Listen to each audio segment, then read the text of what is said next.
did the Nuremberg trial, what was taught in London of the Nuremberg trial? You know, what did I learn about it? Yeah, exactly. Were you going through their formal education aspect? I think. Was it taught much? Yeah. Was the Nuremberg trials taught much? To be honest with you, answer no. But I went to a very traditional, old-fashioned school where, you know, English history was only really sort of taught up until the end of the glorious years. You know, up until the Edwardian period. You know, beyond that, very little modern English history was actually taught. I think mainly because it wasn't a period of particular pride, and I went to a school that had historically educated administrators of the empire, you know, people that went on to... So I don't think people were very much interested in that period of history, even though, you know, there were many, you know, glorious moments for the British during that period, although, you know, I suppose the gradual decline of British power was seen. And I think Nuremberg, even though the British were heavily involved, it was seen as a US-inspired process. Later, from my own interest, actually, I did read, because I was very much interested in the Second World War. And actually, the first book I read, which is a book that I was subsequently... I mean, I read this book, I lost it, and then when I went to The Hague, somebody just coincidentally gave me the same book, which is a book called Nuremberg by a man called Harry Neve.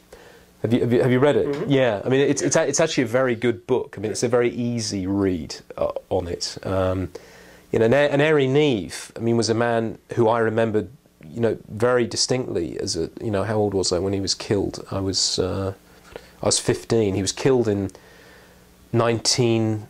Actually, maybe I was younger than that. He was... It must have been because the Conservative government was in power. I think he must have been killed in like 7... Maybe I was much younger than that. Maybe I was about 9 or 10. He was the Conservative Party spokesman on Northern Ireland affairs, and the IRA stuck a bomb under his Jaguar in the House of Commons car park. I think now, my memory serves me, in 1973, 1974, and he was killed. And you know, he was a war hero from the Second World War.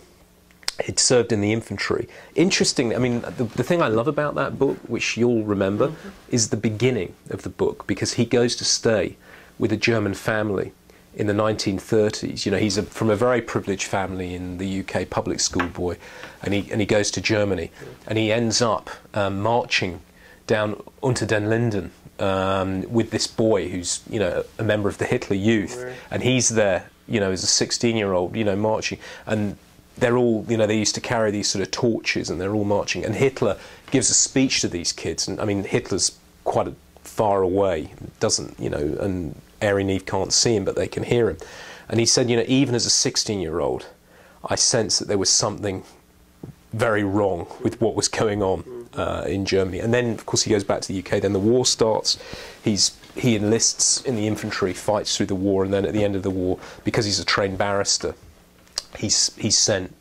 to Nuremberg, where, I mean, you probably know much more about this than me. He's the one that's, because he speaks German, he's basically sent to serve, he serves the indictments on the accused. And so when I, you know, that really was my knowledge of the work of the court. But then because of that, because of reading that book, and in particular reading the small extracts about Jackson, you know, I became more interested. And I mean, and I was actually saying to Megan last night, you know, if I ever need a moment of inspiration, you know, read Jackson's opening at Nuremberg, because it really is an inspiring piece of prose. I mean, you know, let alone an opening statement for a prosecutor. I mean, it's a remarkable, remarkable speech he made. You know, both opening and closing, but I love the opening, actually. I think the opening is absolutely magnificent. Yeah. What's the question I should have asked you that I didn't?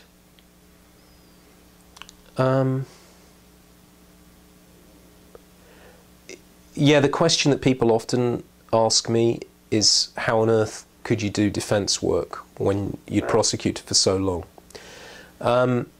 And it's interesting, because a lot of people told me at the time that you're, you know, because of the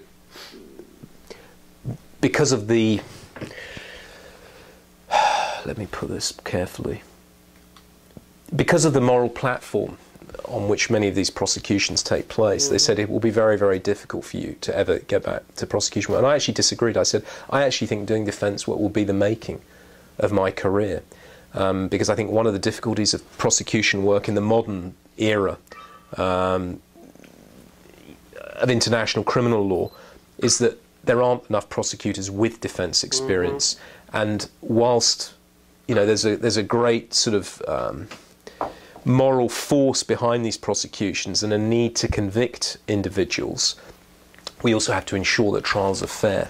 Because if we don't do that, the system won't survive, or it will be so, people become so cynical about the whole process. You know, if everybody's convicted, that there will be no strength to it. And actually one person I really admire, I mean, I'll come back to the question that you put, is Adrian Fulford, who's the High Court judge presiding in the Lubanga case. Now, he is a former defence lawyer. He's never done any prosecution work at all.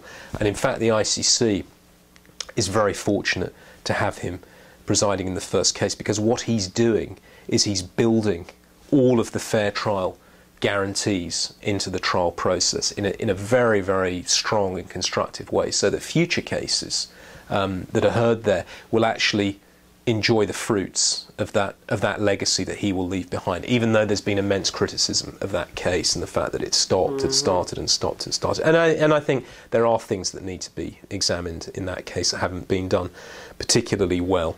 But nevertheless, that side of things is a very positive thing. Going back to the question that you asked me, so I think doing defence work has actually made me a much better prosecutor, and I think it enables me to confront issues within prosecutions before they even arise, because I know what the defence are going to be doing, which, you know, I did to an extent before, but actually being on the other side, you know where people are going to take things and what the game is.